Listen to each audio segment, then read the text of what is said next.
तो आज हम अपना चैप्टर पीजेंट्स एंड फार्मर्स की स्टार्टिंग करने जा रहे हैं। तो हम लोग स्टार्ट करेंगे the coming of modern agriculture in England से। तो 1 जून 1830 को द नॉर्थ वेस्ट के इंग्लैंड के जो लोग थे वो बहुत ज़्यादा डर गए थे। वो डरे क्यों थे? क्योंकि जो बहुत सारे स्प्रिंग राइटर्स थे उन्होंने उनकी थ्रेशिंग मशीन्स तोड़ना स्टार्ट कर दी थी। तो थ्रेशिंग मशीन ऐसी टाइप की मशीन्स होती है जिससे फार्मिंग करना ईजी हो जाता है।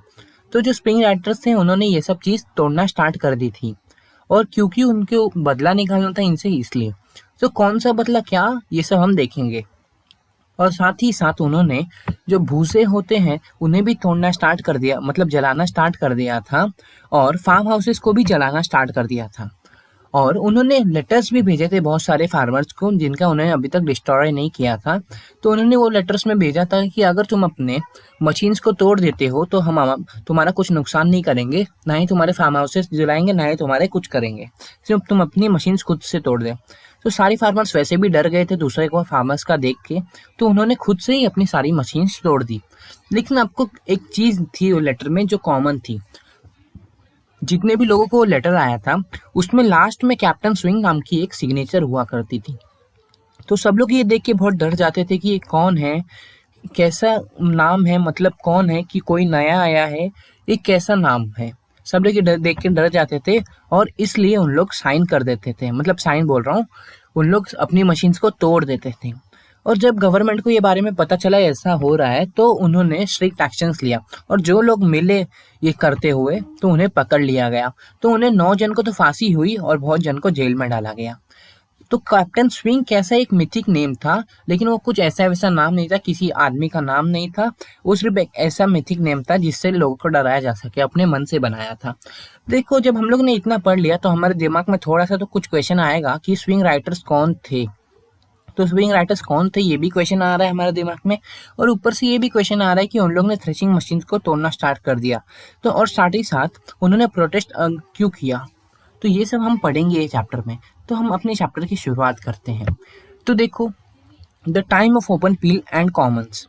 तो देखो, ये time of open fields and Commons में क्या दिया है, पहले के 18th सेंचुरी के पहले जो लैंड हुआ करता था वो खाली था, मतलब कि ओपन था, कोई भी प्राइवेट लैंड नहीं था उधर।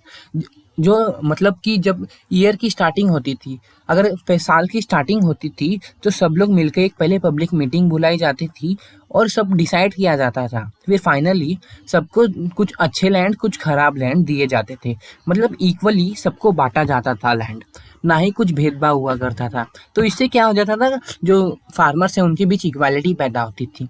और साथ ही साथ एक और लैंड हुआ करता था, वो लैंड था ओपन लैंड, या उसे ओपन फील्ड भी बोल सकते हैं। तो उस लैंड में वो लोग अपने काव को ग्रेस किया करते थे, और साथ ही साथ सीप्स को भी। और उसी के साथ साथ उन लोग फायर के लिए फ्यूल वुड्स और बेरीज खाने के लिए फ्रूट्स टाइप में लेके खाने के लिए लेके जाते थे। तो वो एक मतलब प्राइवेटली ओन लैंड नहीं था, वो पूरा ओपन लैंड था, कोई भी उधर जाके कुछ कर सकता था। और साथ ही साथ उन लोग फिशिंग भी करते थे रिवर्स पॉन्ड्स में उधर, और हंटिंग करते थे एनिमल्स की। और देखो, जो ये लैंड था कॉमन लैंड, ये पुअर लोग के लिए बहुत अच्छा जरिया बन गया था जीने का, क्योंकि पुअर लोग के पास पहले से पैसे कम रहते हैं। तो अगर उनके पास लैंड इक्वली डिवाइड किया रहे तो भी जब उन लोग के पास पैसे ही कम है तो उन लोग क्या क्या उतना अफोर्ड नहीं कर पाएंगे कि ये सब कर पाए, फार्मिंग उतना अच्छे से उनकी हो नहीं पाती है, इसलिए ज़्यादातर पुअर लोग ये लैंड पे डिपेंड रहते थे। तो अब देखेंगे हम कि कैसे अलग अलग चेंजेस हुए, इसके बाद कैसे डायरेक्ट चेंजेस आए।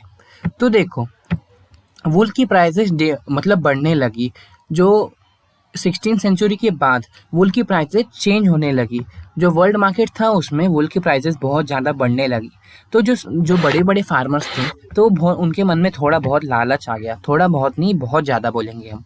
तो उनके मन में लालच आ गया, तो उन्होंने क्या किया, जब लालच आएगा तो कोई भी कुछ कर सकता है। तो शीप, पहले बताओ मेरे को कि शीप वुल हमको कहाँ से मिलता है? वुल हमको मिलता है शीप से। तो शीप को अगर अच्छा खाना खिलाएंगे, अच्छा पैस्चर मिलेगा, तो उतना अच्छा हमको प्रोड्यूस होगा, मतलब हमको मिलेगा। तो उन्होंने क्या किया, जो पहले कॉमन लैंड हुआ करता था, मतलब कि ओपन लैंड जिधर कोई भी कुछ भी कर सकता था, उन लोगों ने उसको कैप्चर करना स्टार्ट किया। तो उन लोगों ने उसको एनक्लोज करना स्टार्ट किया, और कैप्चर करने के बाद उस साइड साइड में उन लोग बॉर्डर भी बना दिया करते थे।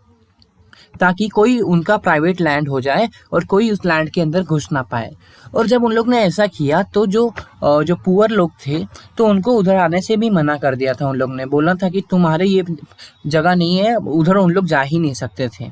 और उन लोग ने क्या किया था, जिनके पास रहने को घर भी नहीं था तो जो कॉमन लैंड्स पे घर बनाते थे तो उधर से उन लोग, देखो छोटे छोटे घर की पिक मैं दिखा रहा हूँ, ऐसे ही बहुत सारे जो घर बनाते थे बहुत लोग छोटे छोटे जिनके पास रहने के लिए जगह नहीं था, उनको भी ऐसे भगा दिया गया और उन लोग ने उस जगह को भी कैप्चर कर लिया। तो देखो जब ये हो रहा था धीरे धीरे इसका प्रोसेस चल रहा था, मतलब कैप्चरिंग का प्रोसेस धीरे धीरे चल रहा था। लेकिन अचानक से क्या हुआ कि बढ़ते बढ़ते उन लोगों ने 1750 से 1850 तक, मतलब 50 सालों में ही 6 मिलियन एकड़ लैंड एनक्लोज कर दिया था इन लोगों ने नहीं, बहुत सारे इंग्लैंड के एरिया ने। और उसी के साथ साथ जो गवर्नमेंट थी उन्होंने भी इनक्लोज एक्ट पास कर दिया। पहले देखो ये सब इलीगल था, कि मतलब ये जो इन लोग कर रहे हैं वो इलीगल था, क्योंकि इन लोग कर रहे हैं तो इन लोग के पास किसी का परमिशन नहीं है, गवर्नमेंट का भी परमिशन नहीं है, ना ही चर्च का परमिशन है। तो इन लोग ये सब जो कर रहे थे वो इलीगल था। तो इन लोग को गवर्नमेंट ने सपोर्ट किया, और बोला 4000 एक्ट पास किए ताकि ये जो इनक्लोज लैंड है वो मतलब कि अच्छा काम है, उससे वो लीगल हो जाएगा। पहले इलीगल था वो लीगल हो जाएगा। तो देखो पहले तो ये जो लैंड था वो पुअर लोग के लिए तो जीने का जरिया था, वो तो चले गया। उसी के साथ साथ ये जो सरकार थी वो इलीगल होना चाहिए ये सब, तो भी उन लोग के साथ सपोर्ट क्यों कर रही थी और क्या हुआ क्या नहीं वो देखेंगे। और जो पुअर लोग थे उनका क्या हुआ वो सब हम देखने वाले हैं। तो अब ये सब हम नेक्स्ट वीडियो में देखेंगे।